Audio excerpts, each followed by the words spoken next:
সন্দেশখালীর নির্ভয়া আমাদের এই পর্বের বিষয়। নির্ভয়া কাণ্ডের ছায়া সন্দেশখালীতে। গণধর্ষণের পর প্রৌঢ়ার যৌনাঙ্গে লোহার রড ঢুকিয়ে নির্মম অত্যাচার। ২৭ দিনের লড়াই শেষে কলকাতার ন্যাশনাল মেডিকেল কলেজে মৃত্যু হল নির্যাতিতার। ৪ অভিযুক্তের মধ্যে রাজেশ্বর মাইতি নামে একজনকেই গ্রেফতার করতে পেরেছে পুলিশ, বাকিরা এখনো অধরা। প্রশ্নের মুখে পুলিশের ভূমিকা। দেখে নেওয়া যাক কি ঘটেছিল ঘটনাটা। ২০১২ ডিসেম্বরে নির্ভয়া কাণ্ডের দোষীদের কঠোর শাস্তির দাবিতে গর্জে উঠেছিল দেশ। ধর্ষকদের শাস্তি দিতে কঠোর হয়েছে আইন, তবুও বদলাচ্ছে না সামাজিক অবক্ষয়ের ছবিটা। ৪.৫ বছর পর দিল্লির ঘটনার দুঃস্বপ্ন ফেরালো উত্তর ২৪ পরগনার সন্দেশখালী। এবার কয়েকজনের বিকৃত লালসার শিকার ৬১ বছরের এক প্রৌঢ়া। সন্দেশখালীতে একটি ভাতের হোটেল চালাতেন ওই প্রৌঢ়া। ৩রা জুলাই রাতে তাঁর দোকানের কাছেই মদ্যপান করছিল ৪ জন। প্রতিবাদ করায় দুপক্ষের মধ্যে বচসা বাঁধে। তখনকার মতো গন্ডগোল মিটিয়ে দেন স্থানীয় বাসিন্দারা। অভিযোগ, রাতে দোকান বন্ধ করে বাড়ি ফেরার সময় প্রৌঢ়ার উপর চড়াও হয় ওই ৪ জন। প্রৌঢ়াকে মুখ চেপে নিয়ে যাওয়া হয় একটি মাঠে। বেল্ট দিয়ে প্রৌঢ়ার গলায় ফাঁস দেওয়া হয়। এরপর কাপড় দিয়ে চোখ বেঁধে ধর্ষণ করা হয় বলে অভিযোগ। ধর্ষণেই থেমে থাকেনি অত্যাচার। প্রৌঢ়ার যৌনাঙ্গে রড ঢুকিয়ে দেয় অভিযুক্তরা, যার জেরে ছিঁড়ে যায় নারী। দীর্ঘক্ষণ পর অচৈতন্য অবস্থায় বাড়ির লোক ওই প্রৌঢ়াকে উদ্ধার করেন। এখানে এই যে ঝোপের মধ্যে এখানে আনে এবং এখানে এনে তাকে ধর্ষণ করে এবং ধর্ষণ করার পরে মদের বোতল ভেঙে তার পেটে ঢুকিয়ে দেয়, তার যৌনাঙ্গে লোহার রড ঢুকিয়ে দেয়। নানানভাবে অত্যাচার করা হয়েছে। তারপরে কোনো ভারী ধরনের জিনিস দিয়ে মার গোপন জায়গায় আঘাত করা হয়েছে, ভিতরে পাক দেওয়া হয়েছে, যার ফলে আমার মা নাড়ি টাড়ি সব কেটে গেছে। তারপরে আমার মার আর কোনো হুঁশ ছিল না। মা একজনকে চিনতে পেরেছে, তার নাম রাজেশ্বর মাইতি ওরফে ভোলা। ওনাকে অ্যারেস্ট করা হয়েছে। আশঙ্কাজনক অবস্থায় নির্যাতিতাকে প্রথমে স্থানীয় স্বাস্থ্যকেন্দ্রে নিয়ে যাওয়া হয়। সেখানে অবস্থার অবনতি হওয়ায় ৪ঠা জুলাই তাকে কলকাতার ন্যাশনাল মেডিকেলে ভর্তি করা হয়। সেখানেই ২৭ দিন লড়াই করার পর মৃত্যুর কাছে হার মানতে হয় নির্যাতিতাকে। রাজেশ্বর মাইতি নামে একজনকে চিনে ফেলেন নির্যাতিতা। মৃত্যুকালীন জবানবন্দিতে সে বয়ানও দিয়েছেন তিনি। এদিকে এই ঘটনায় পুলিশের বিরুদ্ধে তদন্তে গাফিলতির অভিযোগ এনেছেন নির্যাতিতার ছেলে।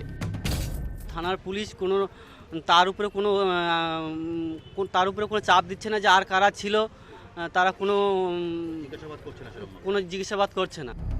পাড়ায় অসামাজিক কাজ ও মদ্যপানের প্রতিবাদ করার জন্যই প্রৌঢ়ার এই নির্মম পরিণতি বলে অভিযোগ পরিবার ও প্রতিবেশীদের। Bureau report, ETV news Bangla. আমাদের সঙ্গে এই মুহূর্তে রয়েছেন অবসরপ্রাপ্ত পুলিশ কর্তা অনিল জানা। অনিলবাবু, আপনাকে স্বাগত জানাই ইটিভি নিউজ বাংলায়। অনিলবাবু, পুলিশের ভূমিকা নিয়ে প্রশ্ন উঠছে, সেই প্রশ্নে আসবো, তবে তার আগে প্রাথমিকভাবে আপনার প্রতিক্রিয়া নেওয়ার চেষ্টা করব যে অসামাজিক কাজকর্মের প্রতিবাদ করাতে এবং মদ্যপানের প্রতিবাদ করাতে এই বৃদ্ধাকে এই রকমভাবে নারকীয়ভাবে নির্যাতন করা হলো এবং তারপরে ২৭ দিন পরে তার মৃত্যু পর্যন্ত হলো। কি বলবেন এই ঘটনায়? প্রাথমিকভাবে কি বলবেন? না, এ তো বোঝাই যাচ্ছে আইন শৃঙ্খলাটা কোথায় গেছে। যদিও যারা সরকারে আছেন তারা স্বীকার করবে না, তারা বলবেন মরুদ্যান সবচেয়ে ভালো, আমাদের সার্টিফিকেট পেয়েছি।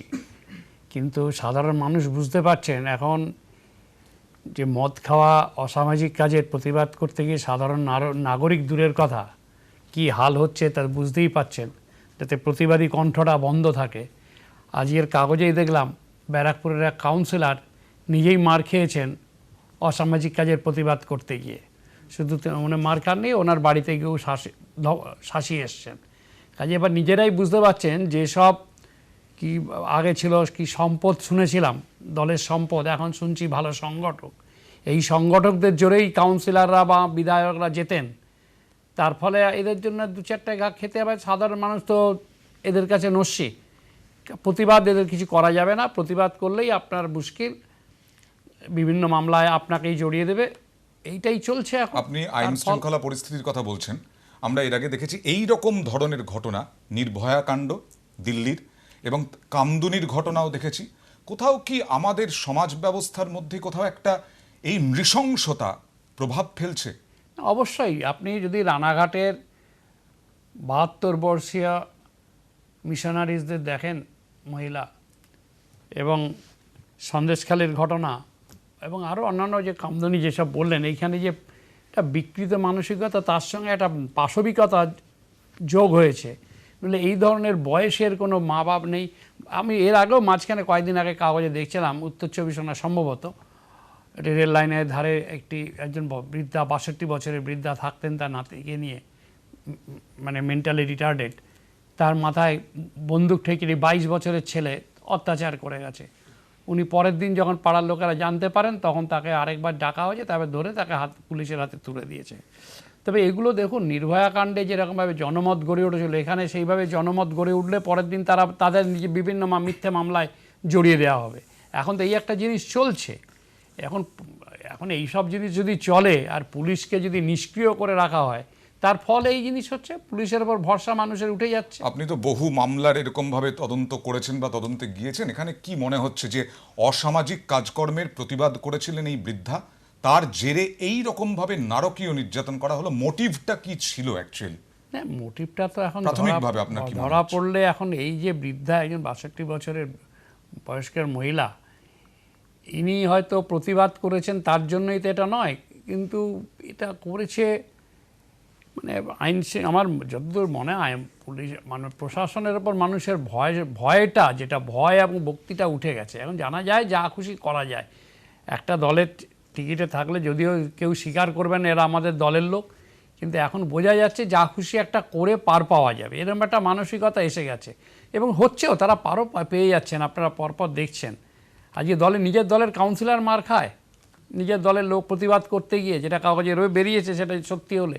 তো মানুষ এবার হবে, যদি এদের দয়া যদি রাজনৈতিক নেতারা যেতেন, তো এরা তো বুঝে গেছে, এরা এই আমাদের এলাকার দাদা ভাইয়া যারা রয়েছে তারা আমাদের দয়ায় যেতে।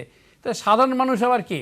আপনি ইদানিং একটা ট্রেন, আমি বারবার, এই ট্রেনটা কি রাজনৈতিক ট্রেন্ড নাকি সামাজিক সমস্যা বলবেন না, আপনি? সামাজিক সমস্যা, তার সঙ্গে রাজনীতি তো কারণ অবশ্যই এর আছে। আগেও তো বিভিন্ন ধরনের ঘটনা ঘটেছে। না, ঘটনা ঘটেছে। দেখুন, এখন একটা ট্রেন, আমি বারবার বিভিন্ন চ্যানেলে বলেছি, এখন একটা দেখবেন এক শ্রেণীর লোকের হাতে প্রচুর পয়সা হয়ে গেছে, তার আনকালচার্ড আনসিভিলাইজড লোক, হঠাৎ পয়সা পেয়েছে, হয় প্রমোটারি করে বা ওই সিন্ডিকেট চালিয়ে বা অন্য 2 নম্বরই করে, বা কি পয়সা এসে যাচ্ছে।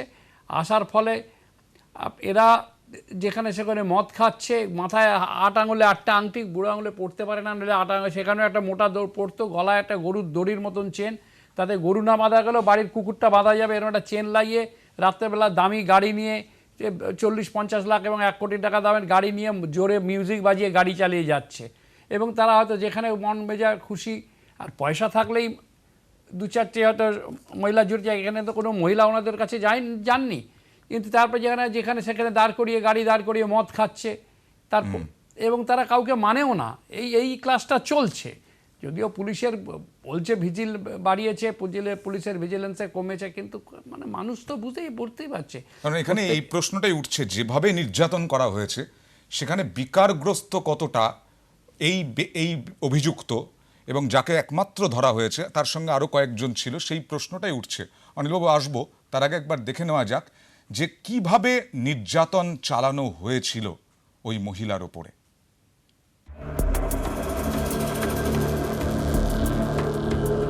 61 বছরের বৃদ্ধার উপর পাশবিক অত্যাচার, গণধর্ষণের পাশাপাশি তার উপর চরম নির্যাতন করা হয়, যা দেখে শিউরে ওঠেন খোদ চিকিৎসকরাই।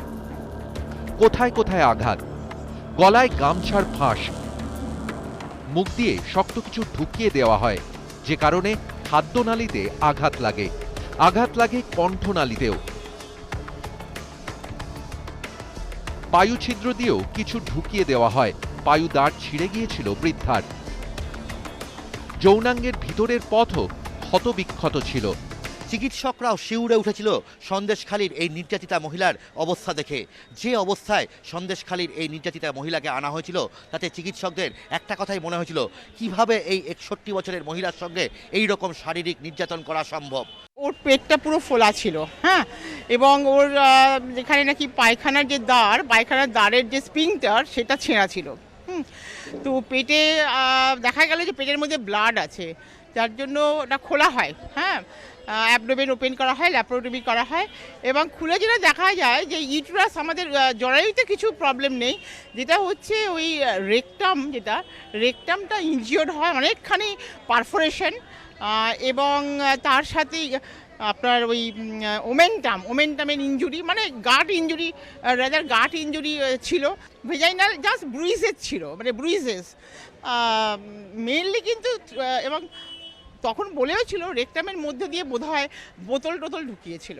মেনলি হচ্ছে ইন্টেস্টিন, গাট, মানে খাদ্যনালীতে হয়েছে, তার তলার অংশতে ইনজুরি ছিল। মোমেন্টামেও খুব ইনজুরি ছিল, সেখান থেকে ব্লিডিং হচ্ছিল, যার জন্য পেশেন্ট খুব খারাপ কন্ডিশনে এসেছিল। যে কারণে ওই বৃদ্ধার শরীরের ভিতর প্রবল রক্তক্ষরণ হয়, অপারেশন করেও যা বন্ধ করা যায়নি। ক্যামেরায় সমীরণ বিশ্বাসের সঙ্গে অভিজিৎ চন্দ, ইটিভি নিউজ বাংলা। এই রকম নারকীয় নির্যাতন, নারকীয় অত্যাচার, অনিলবাবু, এখানে কি আইন এবং আদালতের মধ্যে কোথাও অনেকটা দূরত্ব তৈরি হয়ে যায়, যে সেই কারণেই দৃষ্টান্তমূলক শাস্তির ক্ষেত্রে অনেকটা সময় লাগে?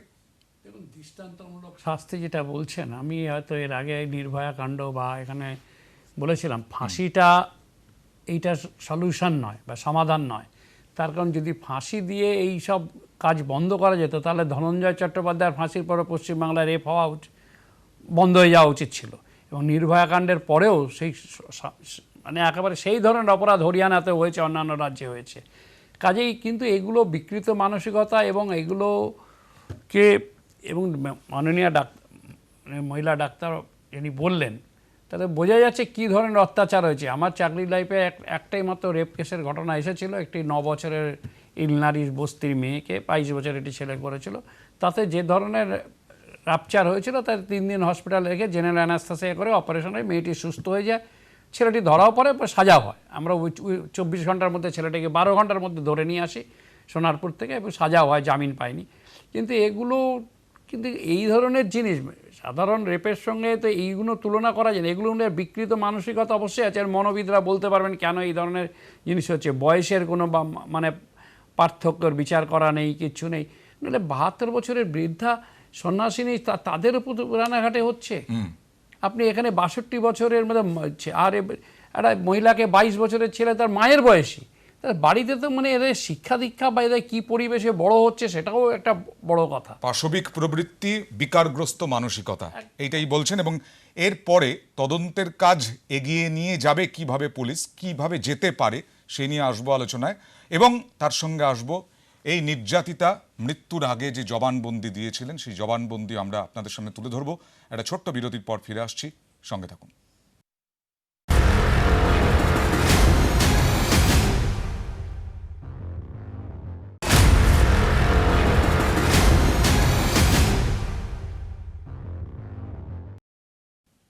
বিরতির পর আরও একবার আপনাদের জানাই স্বাগত। এই মুহূর্তে আমাদের সঙ্গে আরও একজন অতিথি এসে যোগ দিয়েছেন, বিশিষ্ট সমাজকর্মী শাশ্বতী ঘোষ। আপনাকে স্বাগত জানাই ইটিভি নিউজ বাংলায়।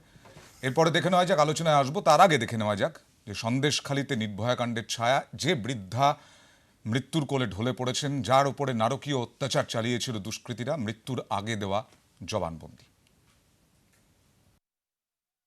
ঘরে এই ঘরে যাচ্ছি, ঘর চাই যা তখন কটে বলে দেখ আমি ঘরে এসে বেইবে না আসে, জামাই টামাই আসে, আমি ঝোড়া করে চালিয়ে আসছি।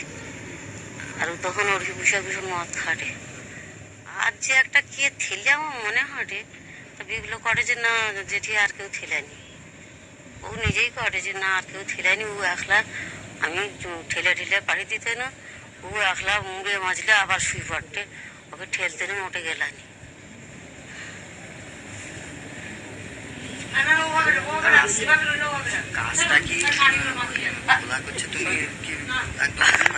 হ্যাঁ, ও তো ওকে আবার লাঠি চড় কিল, আমি হতমাছি। ও আবার ডাক্তারের কাছে তারপর দিন ওষুধ আনছে যে, ওকে আমি হতমাছি। কুস্তা আমার সঙ্গে বিশাল হয়েছে। আমি কি চড় ঘুষি পায়ে দিয়ে লাথি মারছি, তখন আমার ও সমুদ্রটা, আমি আর ভাতটা খাবার ওইভাবে আসছে, আর ওইভাবে ওর কাছে গামছা ঠেলে না কি ঠেলে, তো ভগবান মুখটা ওরা চাবি রাখছে, আর গোলা ওইভাবে করে টান নিয়ে আকার হয়ে যে আমার পায়খানা সব পাশে হয়ে যে কাঁটা পাল্লা কাড়ি করা না, ওখানটায় নিয়ে আমাকে ফেলাইছে। তারপরে যখন ভিড়ে নিয়েছে, তখন আমি কই বর্তমানে এই প্রদীপ আমাকে একটু বাঁচারে অনেকে তখন ডাকিটি গেল। তার সে অন্য করে যে আমার খায়া শুয়ে পড়ছি, সেটা ঘুমও ধরেছে আর অন্য আর উঠছে নি। হ্যাঁ, না শুভাবে বাবা আমার টানিয়ে দিয়েছে, টানিয়ে আমাকেও সিঁড়ি গাছের তলায়, আমারও সিঁড়ি গাছ তলায় ফেল দিয়েছে। ওখানটায় দিয়ে আর ওই কাঁটা সব গাড়টা চাপা দিয়েছে। হ্যাঁ, তখন আর হুঁশটা, তখন আমার জ্বালায় আমি বাঁচিয়ে। শাশ্বতী, সকাল থেকেই আপনার বক্তব্য আমরা শুনেছি এই বিষয়টি নিয়ে। এখন প্রশ্ন যে এত কিছুর পরেও আমরা পাশবিক বিকারগ্রস্ত মানসিকতার এইসব বলবো, কিন্তু দৃষ্টান্তমূলক শাস্তি দেওয়ার ক্ষেত্রে আমাদের কি ভূমিকা এই ধরনের ঘটনা ঘটার ক্ষেত্রে? দেখুন, প্রথমত পাশবিক বললেই তো আমার এখন কোনো আপত্তি হয়। পশুরাও এত অত্যাচারী হয় না, মানুষ যতটা অত্যাচারী হয়। কাজে আমরা মানবিকই কথাটা বলি, মানবিক অত্যাচার, হ্যাঁ, বা অমানবিক সেটা বলতে পারি, কিন্তু পাশবিক বললে সেটা খুব অন্যায় বলে। এটা আমরা অনেক দিন ধরেই বলছি যে শাস্তি, ধরুন তার একটা প্রক্রিয়া চলবে, এবং যে ক্ষেত্রে শাস্তির প্রক্রিয়া, পুলিশের জবানবন্দিও আমরা দেখলাম যে পুলিশ বলেছে আমরা গুরুত্ব দিয়ে দেখব, কিন্তু তারও আগের প্রশ্ন হচ্ছে যে এই লোকগুলি সাহস পেয়েছিল কি করে, এবং এরা তো একদিন বসে এখানে মদ খাচ্ছে এবং মহিলার তাতে আপত্তি করছেন সেরকম ঘটেনি। তারা নিশ্চয়ই কারো স্নেহধন্য ছিল। কারণ আমি শুনেছি অন্য সংবাদ মাধ্যমে যে থানার থেকে খাবার দাবার, থানার লোকেরাও থানার কাছেই বলে এখান থেকে খাবার দাবার যেত, এবং অনেকেই থানার লোকেরা অনেকেই এখানে দুপুরে খেতেন। এবং তারা পয়সা দিতেন কিনা জানি না, হয়তো তাও দিতেন না, যাই হোক, ফলে গেছে ভালোই হয়েছে তাদের মনে হচ্ছে। যে সেক্ষেত্রে এতই যদি ঘনিষ্ঠতা, এবং নিশ্চয়ই ওই দিনই মদ খেয়েছে, উনি ওই দিনই আপত্তি করেছেন, ওই দিনই পুরো ঘটনাটা ঘটেছে, এরকম ঘটনাক্রম বলে আমি মানতে রাজি নই। এর বিরুদ্ধে অভিযোগ আছে, বিত্তশালী এবং মহিলাদের বিরুদ্ধে বিভিন্ন ধরনের অভিযোগ রয়েছে। কাজেই সেই লোকটি বা সেই লোকটি একক ছিল বলে আমি মনে করি না, কারণ ওনাদের জবানবন্দিতেও কিন্তু আরো কয়েকজন ছিল বলে মনে হলো, মানে পুরো পরিষ্কার আমি বুঝতে পারিনি, কিন্তু মনে হয়েছে। সেক্ষেত্রে তারা কারা? সেক্ষেত্রে এই লোকটির থেকে তাদের নাম বার করা যাচ্ছে না। এবং এই লোকটিতে এমনটাও শুনেছি যে পরিবারকে পুরো হাত নেড়ে প্রায় বলে গেছে দাঁড়াও ফিরে আসছি, হাসি হাসি মুখ করে। কাজেই এরা কি করে এত আশ্বাস পাচ্ছে যে কোনো কিছু হবে না, যেমন ছিল তেমনই থাকবে, গায়ে টু শব্দটি কেউ করবে না, পরিবারকে হুমকি দিয়ে চুপ করিয়ে রাখা যাবে, মরে গেল ভালোই হলো, গেল সব গেল। আজকে হঠাৎ মিডিয়া এসে পড়ায় ব্যাপারটা নিয়ে হইচই শুরু হয়েছে। না হলে অখ্যাত গ্রামের অখ্যাত মহিলা, তাও আমি বলছি সত্যিকারের তিনি অখ্যাত নন, কারণ আমরা অনেকেই জানি যাতায়াতের পথে অনেক বৌদির দোকানে দুপুরে ভাত খাই, অনেক দিদির দোকান, বৌদির দোকান, মাসিমার দোকান, আমরা অনেকেই নিজের অনেকে ভাতের হোটেল জানি। সেক্ষেত্রে উনি কিন্তু সেই রকম অপরিচিত মানুষ ছিলেন না। কাজে তারপরে যদি ওনার উপরে এই অত্যাচারটাকে পুলিশ, ওনার কিছুটা পরিবার এবং চারিদিকের প্রতিবেশীরা, কারণ উনি এই লোকটি একা পুরোটা করতে সাহস পেয়েছে তা আমি মনে করি না, কোথাও বিভিন্ন স্তর থেকে প্রশ্রয় না, এসেছে। ওনাকে সেইখান থেকে বলছি যে প্রশ্রয় ফলে বিষয়টা প্রশ্রয় যেটা যখন বললেন, তাকে শাস্তি দিয়ে কি প্রশ্রয়টাকে আপনি বন্ধ কি না করে তাহলে কি করবেন? এরকম প্রতিবাদ কেউ আর করতে পারবে না? না, আমরা প্রতিবাদ তো- করলেই এরকম অত্যাচারের শিকার হতে হবে? সেটা তো আমরা আশা করি যে এখনো মানুষ প্রতিবাদ করবেন, না হলে এটা কালকে তো আমার হবে, কালকে অনিলদার হবে, কালকে আপনার হবে, তাহলে আমরা যাব কোথায়? আমাকে তো মানুষের প্রতিবাদের উপর আস্থা রাখতেই হবে। এরপরে প্রতিবাদটা বিস্ফোরণের চেহারা নেবে, এবং এই যে পুলিশের প্রতি অনাস্থার যে জায়গাটা, যে পুলিশ কোথাও অতি সক্রিয়, কোথাও অতি নিষ্ক্রিয়, সেটা তো আবার একবার সামনে আসছে। তারপরে পুলিশের যা হয়, কপালে যা থাকে, হয় টেবিলের তলায় ঢুকে পড়া, না হলে গাড়ি পোড়ানো। পুলিশ আর ইনভেস্টিগেশনে যেতে পারে না, কারণ পুলিশের গাড়ি নেই।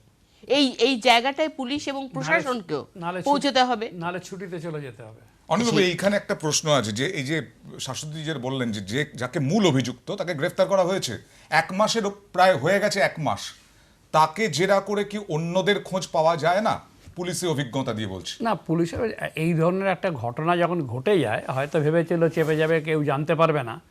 যখন এটা জানাজানি হয়ে গেছে একজন ধরে, তখন বাকি আসামি যারা, অভিযুক্ত যারা, মানে তারা তো আর থাকবে না, তারা পালিয়ে বেড়াবে। তবে পুলিশকে আরও সক্রিয় হলে হতো। পুলিশকে তো এখন যেটা ছাত্রদেরই বললেন, কোনো ক্ষেত্রে একেবারে অতি সক্রিয় হয়, কোনো জায়গায় নিষ্ক্রিয় হয়। এখানে তো এতটা এই ধরনের একটা গুরুত্বপূর্ণ ঘটনা, যেখানে মহিলা পরিচিত, এবং শাশুড়ি যেভাবে বললে আমার এটা আপত্তি আছে, এই ধরনের মহিলা ছোট রোড সাইড দোকান থেকে খেয়ে পুলিশ পয়সা দেবে না, এতটা নিচে পুলিশকে জানি না বলেছি। পুলিশের একটা নাকের একটা পরিচিত মহিলা হোক আর নাই হোক, অপরিচিত হলেও একটা এই ধরনের ঘটনার পরেও বাকিরা পার পেয়ে যাবে, হয়তো পালিয়ে আছে, কিন্তু পার পাবে বলে আমার মনে হয় না। পার পেতে দেওয়া উচিত না, তাহলে পুলিশের প্রতি মানুষের মানে ভরসায় যে খুব একটা আছে তাও নয়, কিন্তু তবু যেটুকু আছে সেটুকুও মাটিতে চলে যাবে। এই বিকৃতকাম মানসিকতা বা প্রতিশোধ স্পৃহা এই রকম ধরনের পাশবিকতা আপনি আপত্তি করলেন শাশ্বতী, কিন্তু বলতে হচ্ছে এই কারণে যেরকম অত্যাচার চালানো হয়েছে নির্ভয়া কাণ্ডের পরেও জনরোষ আমরা দেখেছিলাম। আজকে এই জনরোষের পরেও বা আইন আদালত নিয়ে অনেক কিছু হয়েছিল, তারপরেও এই ঘটনা ঘটছে। কোথায় এটা, আমরা কোথায় গিয়ে পৌঁছবো? না মানে আমি তো জানি না, আমার তো উল্টো কোথাও মনে হচ্ছে যতটা মিডিয়াতে এক্সপোজড হওয়ার ফলে আরও কিছু লোক যখন অত্যাচার করছে দলে বেঁধে, কারণ আমি বিশ্বাস করি এই অত্যাচার একলা মানুষের পক্ষে করা কঠিন, দল থাকলে সেটা সম্ভব। দলে বেঁধে তারা তো পুরো উৎসবের মতো করে করছে, তারপর সেটাকে ভিডিও করছে, তারপর সেটা ভিডিওটা ভাইরাল হচ্ছে। কারণ এইটার পর মনে পড়বে নির্ভয়া শব্দটা হওয়ার পর কেরালার নির্ভয়া আমরা করেছি, লখনৌয়ের নির্ভয়া বলা হয়েছে, যখন স্টেশনে কুপিয়ে মারা হচ্ছে, মানে তারপরেও মানুষরা চারিদিকে দাঁড়িয়ে সেখানে ছবি তুলছে, কিন্তু ইন্টারভিন করতে, হস্তক্ষেপ করতে ভয় পাচ্ছেন। ফলে কোথাও একটা মানে এই ধরনের কাজের মধ্যে বিকৃতি বলুন বা এটার মধ্যে কতটা যৌনতা থাকে, কতটা একটা শরীরকে নিয়ে, মানে আমরা যখন মানুষ মানে একটা বয়সের পর তো আমরা নিজেদের আর ঠিক শরীর বলে ভাবতে স্বস্তি বোধ করি না, বলি যে আমার এবার বয়স হচ্ছে, এবার আমাকে আর কেউ শরীর হিসাবে দেখবে না। তারপরেও যখন একজন 60 বছর এবং একদম শেষ আমাদের সময়, খুব সংক্ষেপে জানার চেষ্টা করব, এখন পুলিশের উচিত যে তদন্ত সঠিকভাবে এগিয়ে নিয়ে যাওয়া যায়, যে অভিযোগ উঠছে পুলিশের বিরুদ্ধে, এই তদন্ত কিভাবে এগিয়ে নিয়ে যেতে পারে এই মুহূর্তে দাঁড়িয়ে? এই মুহূর্তে যেমন তদন্তের প্রথম কথা যে একজন ভদ্রমহিলা তো ডাইং ডিক্লারেশন যেটা করেছেন বা একটা জবানবন্দি দিয়েছেন, বাকিগুলোকে পাওয়া যায়। জবানবন্দির সঙ্গে বাকি যা সার্কামস্টেন্স যে আছে সেই এভিডেন্সগুলো এবং ছেলেরা যেটা বলছে সেগুলোতে নিয়ে বাকি সাক্ষী যদি পাওয়া যায় কিছু, তাদের নিয়ে বাকিগুলোকে ধরে তদন্ত করতে হবে। সবচেয়ে খারাপ লাগে 3 বছর থেকে আরম্ভ করে 72 বছরের মহিলা, এরপরে দেখা যাবে যে 80-90 বছরের বৃদ্ধা মহিলার ওপর অত্যাচার কোন দিন হয়ে থাকবে। 3 বছরের বাচ্চা মেয়ে, 6 মাসের বাচ্চা মেয়ে, তার থেকে একেবারে 72 বছর, কেউ বাদ নেই এর মধ্যে। মানুষের একটা মানে উনি পাশবিকতা বললে করেন, কিন্তু এই কি ব্যাখ্যা করবেন? আমাদের সময় একদম শেষ, অবশ্যই ব্যাখ্যার কোনো বিষয় নেই এক্ষেত্রে দেখা যাচ্ছে। এবং পুলিশের বিরুদ্ধে যে অভিযোগ উঠছে, আমরা চাইবো যে পুলিশ ঠিকমতো তদন্ত করুক এবং এই নির্যাতিতা, তিনি যদিও এখন নেই, মৃত্যুর কোলে ঢলে পড়েছেন, তারপরেও তিনি বিচার পাবেন, সুবিচার পাবেন সেই আশা রেখে, এবং এই ধরনের ঘটনা যাতে আর না ঘটে সেই সম্পর্কে অন্তত সচেতন হোক প্রশাসন, এই নিয়ে, এই আশা নিয়ে আমরা শেষ করছি আমাদের অনুষ্ঠান। আপনাদের দুজনকেই অনেক ধন্যবাদ আমাদের সঙ্গে আলোচনায় যোগ দেওয়ার জন্য। শেষ করছি আজকের সাদা কথা কালো কথা। একটু পরেই দেখুন 9টার নিউজ রুম, স্বর্ণালী এবং অতনুর সঙ্গে থাকুন দিনভর।